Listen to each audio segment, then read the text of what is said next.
Hi, Lindsay here. Thanks for joining me. I'm going to take you on a little journey for pelvic and hip stability. So what you will need for this practice is either a yoga block, or if you don't have a block, you can get really creative and maybe grab like a thick book or stack of books. Something that can bring you up off of the floor that you can stand on. You could probably also use the bottom step if you have stairs in your house. So you just have to be a little bit creative. If you know that your balance is a little bit suspect, you might want to position yourself so you have a wall or something to hold on to. So what I've done is I've just set up 2 blocks because I'm just going to turn sideways so you can also see me, so I don't have to keep readjusting the blocks. So let's start by standing with your feet hip distance apart, feeling into the center of the heels, the base of the big toes, and the base of the baby toes. So right now, this is your neutral position. Wherever your hips are, whether one side naturally hikes up a little bit higher or if they're level, this is your natural neutral, okay? So you can kind of bring your hands to the side of your hips. Maybe you can feel the bony top of your hips, the little kind of pokey hip parts at the front. Okay, so now as you step one foot up onto your block or onto your book, you're going to sense that now one hip has come higher, right? You can see the difference. One hip has become higher, and as you press down through that leg and that foot, we're coming back to our natural standing, or neutral standing. So if my feet were to be side by side on the block, my hips are level. And then I'm just going to let the one leg hang off the side. So it's not hanging, so I'm hiking my hip, but it's hanging, keeping the pelvis level. And so this might be your practice today. You might just explore pressing into the foot and the leg that's on the block and holding the pelvis level. And if this is a lot of work, if this is a lot of effort, just explore this, right? And then you can do the same thing on the other side. Holding the level pelvis. Holding the pelvis level. Okay? And make sure you're breathing with ease. Notice if there's a tendency for the neck and the shoulders to tense up. Can you be here? If you need to hold on to something, hold on to something for extra support. Okay. So if you're like, yeah, I can do this with relative ease. I can hold my pelvis. I can breathe, right? When I mean hold your pelvis, like keep it level.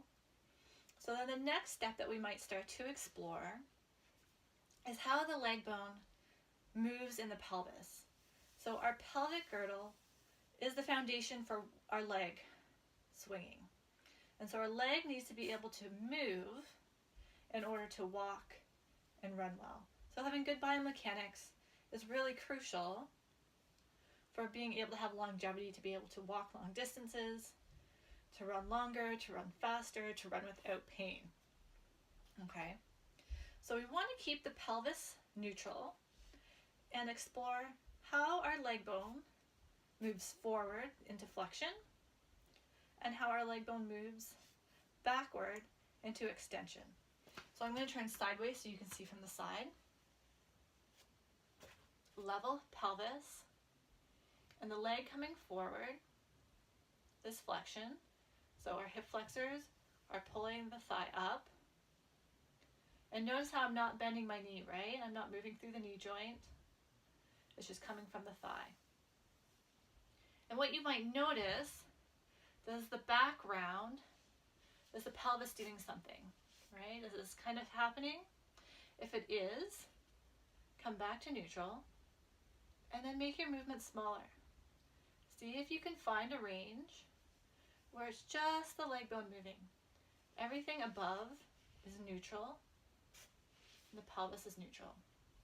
If you need to take a break, take a rest, because it can be a lot to kind of balance on the one leg. And when you're ready to come back up again. And we can explore the same thing in extension. So we have about 10 to 13 degrees of extension before the pelvis starts to come forward. So you can, I just have my finger here at the front of my hip point. So I can go to about here. And if I go any further, my pelvis starts to tilt. So I'm just going to explore. And notice how my leg stays straight, right? I'm not trying to move through my foot. I'm not trying to move through my knee. It's just coming from here, right? And now we're requiring our bum to do some of the work. And then you can start to explore going forward and back. And then when you need to rest, we can switch and do the other side.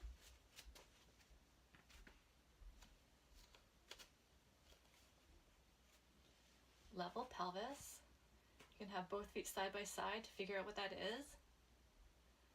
And then exploring your flexion and extension. Oh, you can kind of see how my leg wouldn't go any further and then the knee started to bend. So I'm gonna just let that settle and then require, yeah, a little bit better.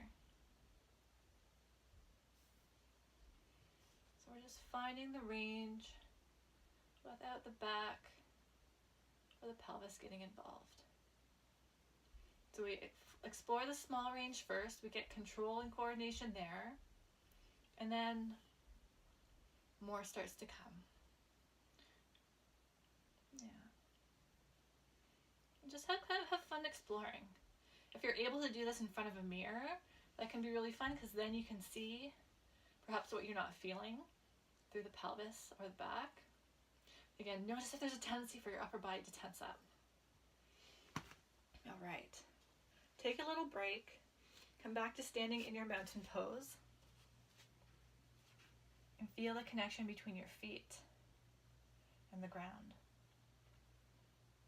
I should have mentioned this at the beginning, but if you do some of the, do one of my videos about the feet, that can kind of give you a nice kind of foundation that can help support the knees and the hips as well. So maybe next time do the feet first and then come into this practice. So if that's enough for you for today, if your legs are feeling kind of tired and fatigued, just leave it here and you can come back to it again. If you're like, oh, I want a little bit more, let's see what comes next. We're going to move on. So we're going to, again, step back up onto the block, level hips, and this time we're going to explore taking the leg out to the side and then back to center. So what we don't want to have happen is this. So see how my body's kind of counterbalancing? I'm kind of pitching to the side and I'm kind of losing this connection between my pelvis and my ribs. So we're keeping this level. Pelvis doesn't move, rib cage, upper body doesn't move, but without bracing, right? Nice and loose. And the movement is just taking the leg out to the side. So you might even bring your hand to the side of your thigh and press your thigh into your hand to guide the movement of the leg. I'm not pointing with my toes. I'm not rotating the leg out. It's just purely going to the side and then back in. And you might start really small. And then we might switch sides.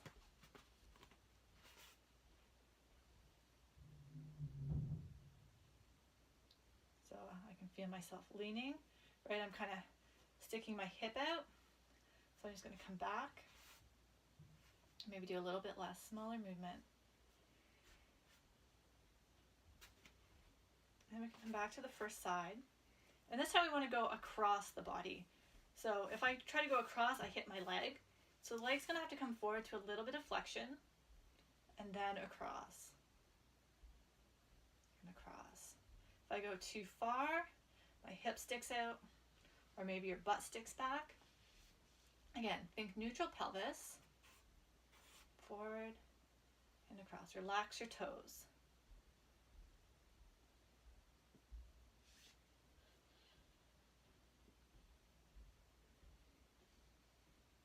and then we can switch.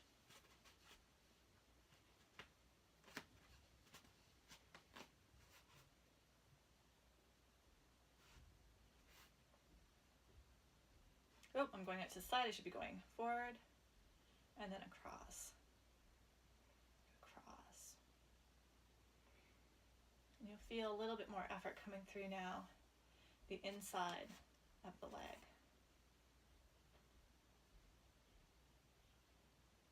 Notice your breath. If you have a tendency to hold your breath, if you're tensing up, then maybe you're doing a little bit too much. Take a break from a place of ease.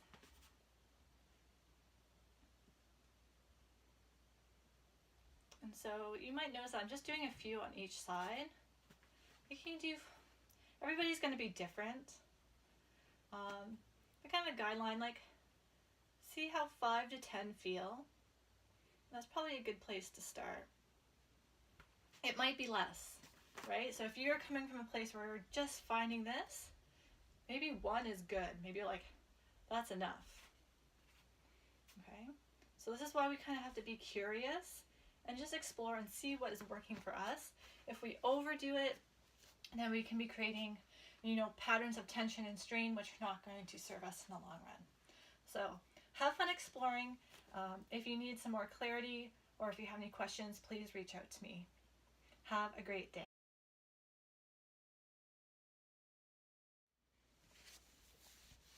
Hi, Lindsay here. I just wanted to give you a quick recap on pelvic stability, standing on the blocks and moving the legs in different directions. So, step 1, mountain pose, level hips. Then we step up onto our block, keeping the pelvis level. We started with flexion and extension. Let me turn to the side, finding how the leg bone moves in the hip socket, keeping the neutral level pelvis. Moving in a range that supports the neutrality of the pelvis. Step 2,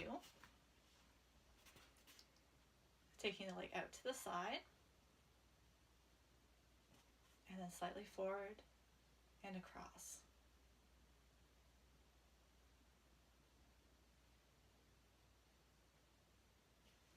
Let me recap on the other side. Level hips. Leg moves forward and back and side to side.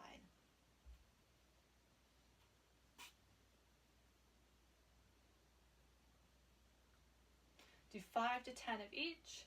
See what works for you and adjust accordingly. Have a great day.